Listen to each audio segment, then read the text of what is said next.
bass music.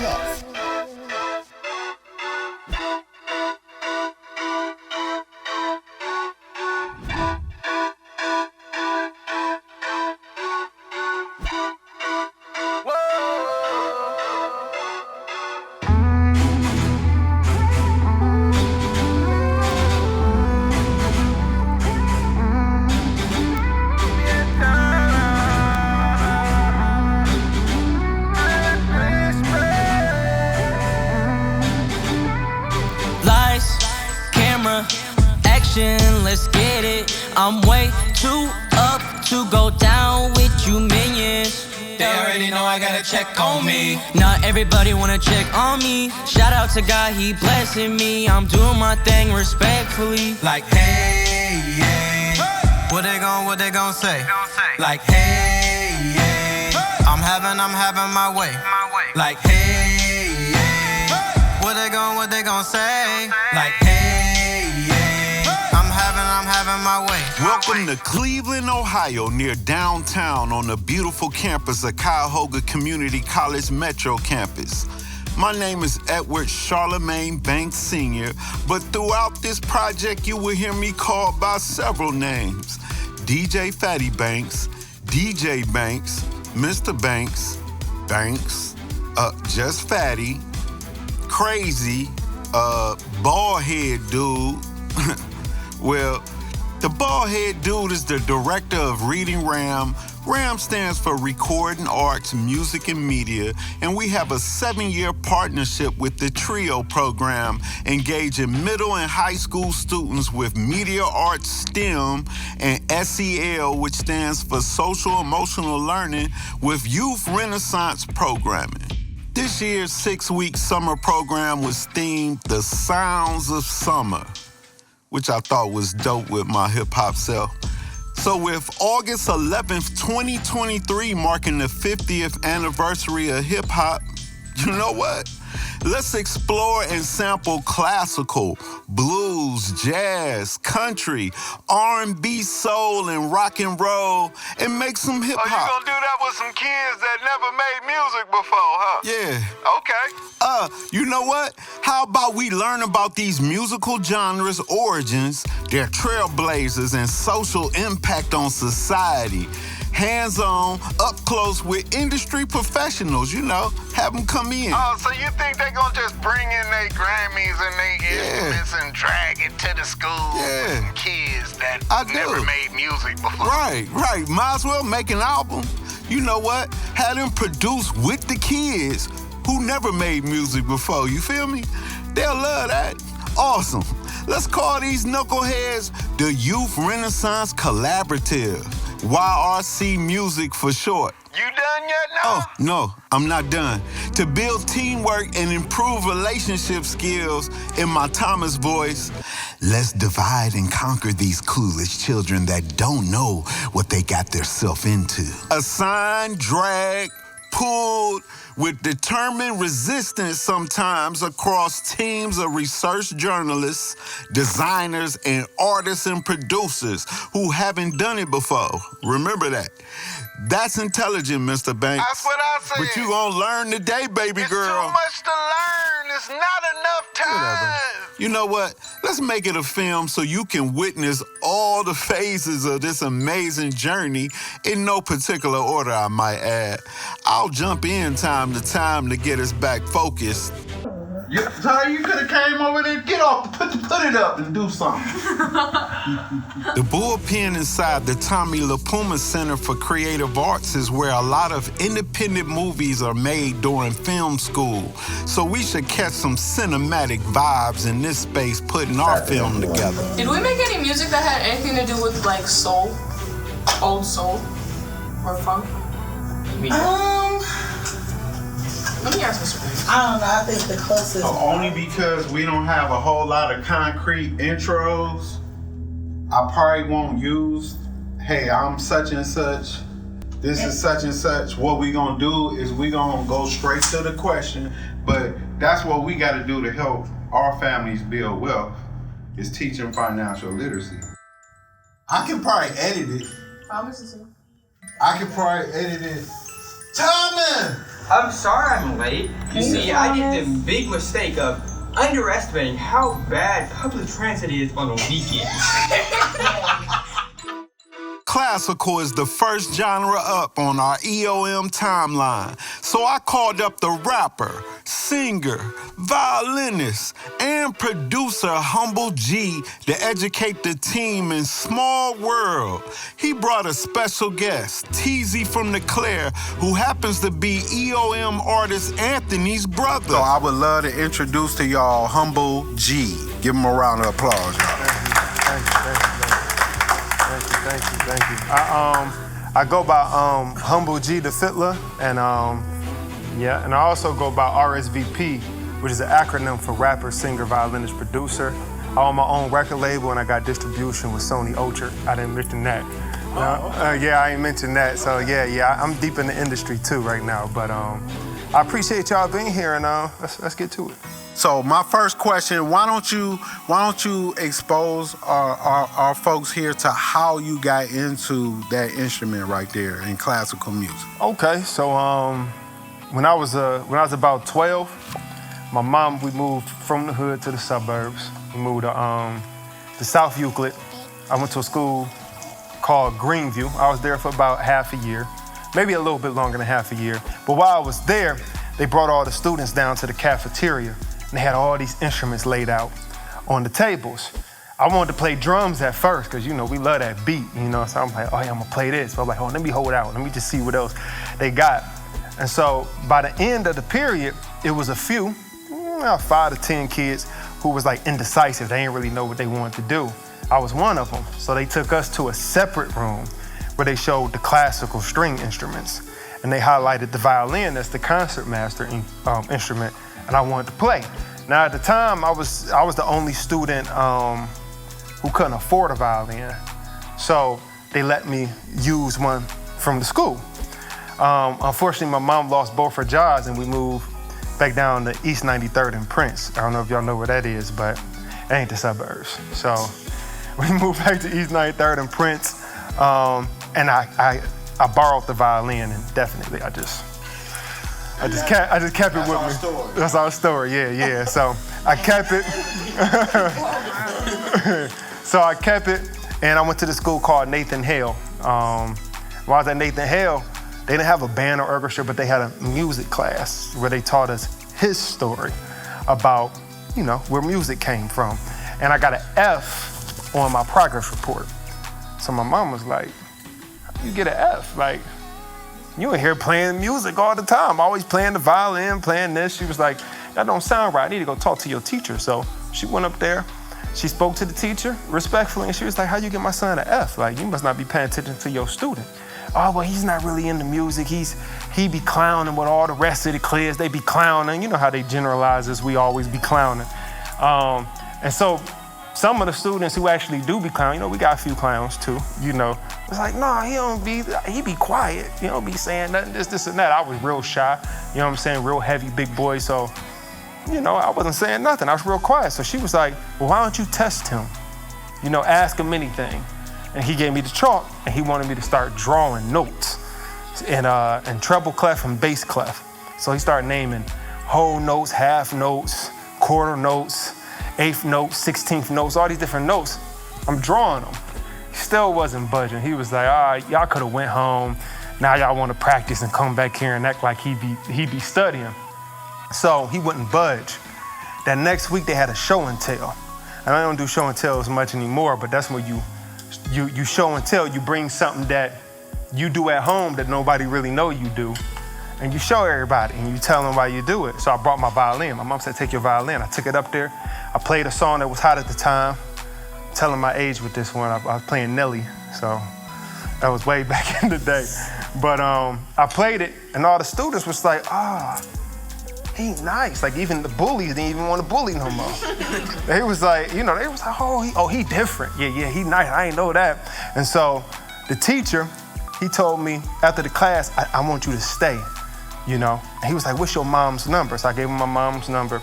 He called her and apologized for giving me an F.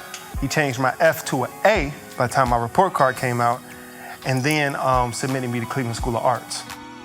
So do you think it's mainly, you think our folks just feel like they can't go nowhere with that? Or is it just our surroundings? We're exposed to hip hop, the trauma, do you think that just outweighs the hope, or you know what I'm saying? Or what?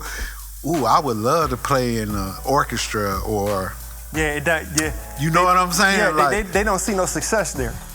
You know, so when you see hip hop, everybody in class tell you, you know, or when you growing up, don't be a clown, don't be a ASS in class, you know what I'm saying? Don't be like that, but you go on the ground and everybody who a clown look like they got it.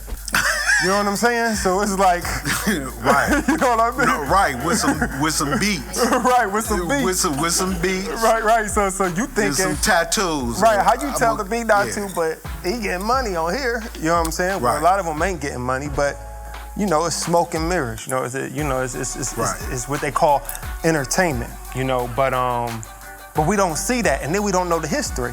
You know, we're told that the classical instruments come from Europe, right?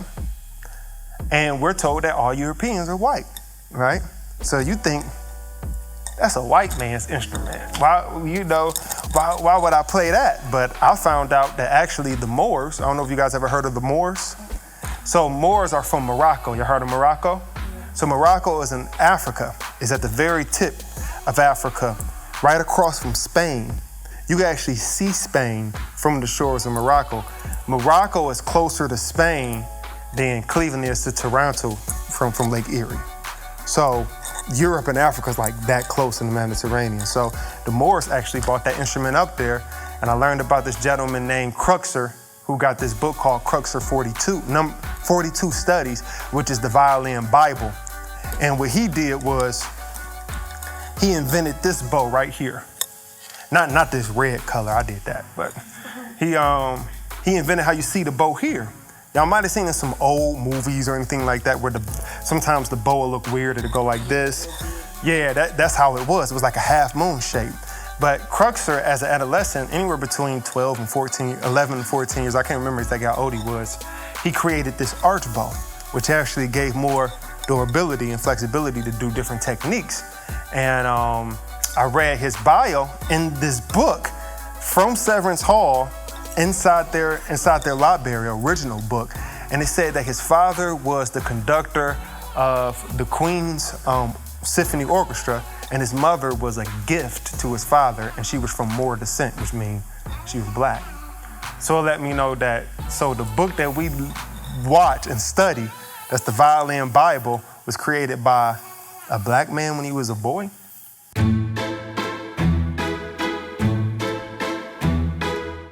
There are many brilliant composers that have been neglected by Western culture and tradition. Here, we will celebrate some of the most brilliant, influential, and famous black composers that have been forgotten by time. George Bridge Towers was the son of African and German parents. He was a child prodigy who grew up in England and performed violin concerts in Paris, London, Bath, and Bristol at the age of 11. In the spring of 1803, he met Beethoven, who composed the Opera 47 Violin Sonata for him. Unfortunately, before it was published, the two got into a disagreement, resulting in Beethoven completely scrubbing his name, instead replacing it with Rodolphe Cruxer. Speaking of Rodolphe Cruxer, Rodolphe Cruxer was a French violinist, composer, teacher, and conductor for 40 French operas. Born to a German father who was a musician in the Royal Chapel, his mother, a Moor, was a gift to his father, making him a member of African descent. At the age of 11, Cruxer completely revolutionized the way we play the violin. Originally, the violin's bow was in a crescent shape. He made it straight, giving access for violin players to have more techniques and a brand new sound. Classical music is the backbone, nay, I say the foundation for all music we listen to now. All the other genres branched out from it. From performances and operas, it has revolutionized the entire way our society listens to music and entertainment, and I would even say the entire music industry.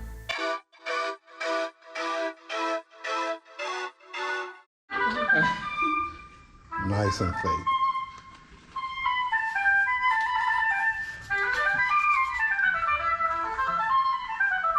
You was irritating.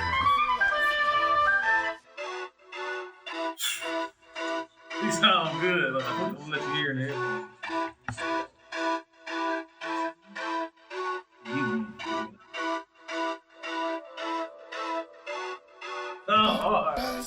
was hard. Now, Liz is on you. Bring it home, Liz. Take it, make it, take it. No way for it.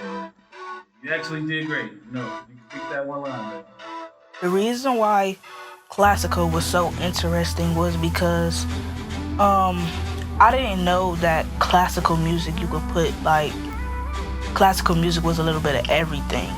I didn't understand that until I became a part of the program, and I've met a few artists who made it become something that I never thought it would be.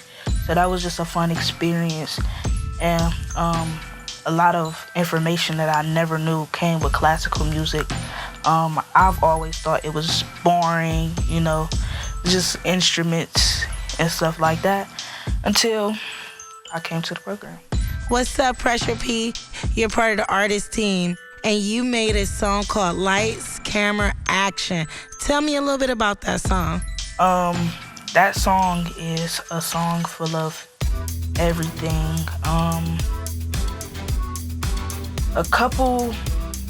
I have a verse in the song, and the ending to the song is like, no suit and no tie, but I'm all about my business. Like, that's one of my favorite lines of it, because the song just the lyrics of the song kind of encounters a little bit of everything, and all of the songs that we already have. It's just like, it puts it all there. It's just a summary of it all right there in that song. I got the cannon, I'm ready to film it. Constructing my dreams, I'm forever drilling. Fishing for problems because I'm the realest. Took a pic of the ice so my camera is chilling. Oh, what a feeling to be young and gifted. I'm making my music, do this for a living. I keep going forward, I'm gon' make a killing. No suit and no tie, but I'm all about my business. I got a lot on my mind. The light from the flash make you blind, yeah. Been through a lot of my time, so I'm so far ahead, I'm not looking behind. Stare at the clock, you can watch where I take it. Young and amazing, a star in the make. My life like a movie. Know my role and I play it, yeah. Yeah. Just bring the Hey, it's your girl, Miss T. Who do we have here with us today? My name is Elizabeth. I am one of the vocalists, an artist, The Evolution of Music. I hear that you all went on a 7-week journey exploring multiple different genres, discovering how music has evolved over time. I even hear that you all created a fire 10-song album that's all the way lit. What's even more impressive is that many of you never even recorded before. How many songs are you on? It's actually a lot. I know when I did get here, I believe they had already made one song. And then there was a period of time where I went away for vacation. So I think I'm on like almost all of the songs. Almost all of them. Hi, I'm Rihanna. I'm a journalist with the Evolution of Music, and we're here with one of our design mentors. Mr. C, the design manager of the Evolution of Music project. Okay, so how did you get into art? Well, art has been a part of my life for as long as I remember. Went to the School of the Arts, graduated from there, went to college for art, became an art teacher. So, I've been drawing for as long as I can remember. It's just converting that into money. Has the music inspired you to draw? Absolutely. One of my favorite pieces that I've done was actually inspired by a Kanye West album. So good music pushes good art. They work together. When thinking about art, do you think it's similar to creating lyrics? Yeah, there's similarities there. I'm a visual artist, so I can only speak from that standpoint. But I'm sure when musicians write down music, they're looking into the depths of you know, their souls as well as stuff around them. And when we create art, we do the same thing. What is your favorite genre of music? That's tricky. I'm gonna say like old soul, old funk, because I like rap a lot, but a lot of that rap is influenced by that music too. Have you drew any of them artists or? I did a James Brown picture forever ago. It's probably terrible from when I was little. My name is Donovan Thomas. I'm part of the journalism team for the Evolution of Music. And you are? And I'm Kiani with the design team of Evolution of Music. Nice. How long have you been drawing? Since I was little. Like, I started drawing when I was like 5 years old, because it kind of runs in my family. So like, my uncle, he does like musical stuff. He like does graphic tees. He's a DJ. His daughters do art on clothing, and his son is a producer. And then my aunt also draws and dances. Sounds like you are full of confidence. Tell me about that. I actually did not, funny story, I did not even choose to become an artist. I was actually forced into the artist part, because when I got here, I was just like, I didn't really talk to anybody, I didn't say anything, had my mask on, because I came late when the whole program started, and Mr. Banks came up to me. He was like, well, what do you do? I was like, I don't understand, what do you mean, what do I do? He was like, do you draw? I was like, yeah, I draw. He was like, do you write? I was like, I write. He was like, do you sing? I was like, yeah, I sing. He was like, let me hear you. I was really nervous. I don't. It takes a lot for me to sing in front of people, a lot. And he didn't even hear me. He was just like, you know what, you look like a singer, so you're gonna be in this whole music part. I was like, how do you know? You haven't even heard me. He said, I just know just by looking at you, I know you can sing. I've been singing since I was little. I sung in my choir, at church, at school from the 3rd grade. I actually love singing, so being able to do this, it just means a lot, and I like to, I guess. Moving down our EOM timeline, we fall down south into the blues. We will meet my man Bob Frank, who blessed us on our track. The team wrote blues lyrics. Mr. Banks keep on playing, he gonna have to catch me in his hands. The design team made some dope art. We made a couple tracks inspired by the blues, but you'll catch that in our next blues episode. So for now, peace.